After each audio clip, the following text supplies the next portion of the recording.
universe of the Yautja has always been shrouded in blood, honor, and primal mystery. From the jungle ambushes of 1987 to the frozen steppes of Badlands, 2025, audiences have watched these alien hunters through the lens of their prey. But Badlands, two tiers that lens away entirely, and what lies beneath is a civilization more terrifying, more complex, and more politically ruthless than any single blade could suggest. Badlands 2 opens not on Earth, not in a jungle, and not in the crosshairs of a hunter.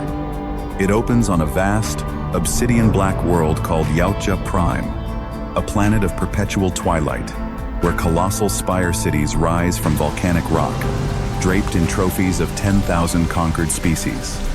This is the homeworld, and it is ruled not by warriors, but by queens. The Supreme Council of Yautja is revealed for the first time in the franchise's history. 7 elder queens, each a towering matriarch scarred from a lifetime of political warfare, govern every aspect of Yautja civilization. They control breeding rights, resource allocation, territorial expansion, and most critically, the hunt laws. Male Yautja, for all their ferocity and combat mastery, are instruments of the Council's will. They are bred, ranked, and dispatched. They hunt. The queens decide where, when, and why. At the center of this power structure stands Archael, the youngest of the 7 brilliant, calculating, and deeply unsatisfied with the Council's aging traditions. She believes the Yautja are stagnating. Their obsession with ritual hunting has blinded them to an emerging threat, a hybrid species, part xenomorph, part Yautja, DNA, that escaped a classified breeding experiment 2 centuries ago and has now evolved into something entirely new, something that hunts the hunters. Meanwhile, on Earth, a decade has passed since the events of Badlands. Feral or Naru's legacy, depending on the timeline, has inspired a generation of indigenous warriors who have studied Yautja combat patterns. A young Comanche tracker named Kestrel has become the first human woman to reverse engineer Yautja camouflage technology using captured gauntlet components. She doesn't know she has been chosen. She doesn't know the Council is watching.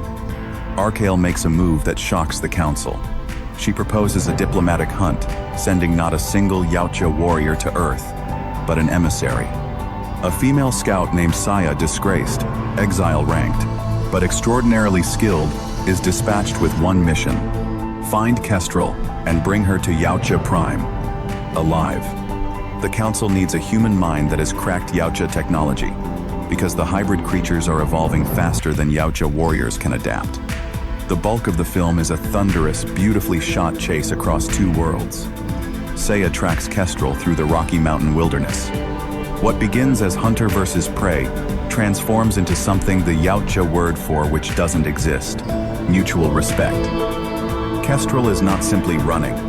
She is laying traps, reading terrain, using Saya's own cloaking frequency against her.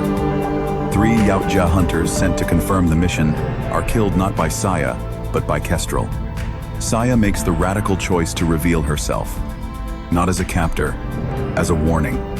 The 2 arrive on Yautja Prime through a stolen vessel, and the film's final act erupts inside the obsidian spire of the Supreme Council itself. Archael's political enemies have unleashed the hybrid creatures as a test of the Council's power. The spire is breached. The queens, who have not drawn a weapon in centuries, are suddenly fighting for their lives in their own throne halls. Kestrel and Saya fight back to back through corridors lined with skulls of extinct species. The hybrids are terrifying, faster than xenomorphs, smarter than pure Yautja, and completely invisible to thermal vision. Kestrel's human electromagnetic perception, an unintended side effect of prolonged exposure to Yautja tech, is the only sense that can track them. In the climax, Archael herself enters combat for the first time in 3 decades. Her fighting style is unlike any Yautja seen before, a cold architectural precision that makes every movement look like a calculated political statement. She kills the hybrid alpha with a method that is simultaneously execution and legislation. She rewrites the Council's hunt law in real time, declaring the hybrids a sanctioned prey species across all territories.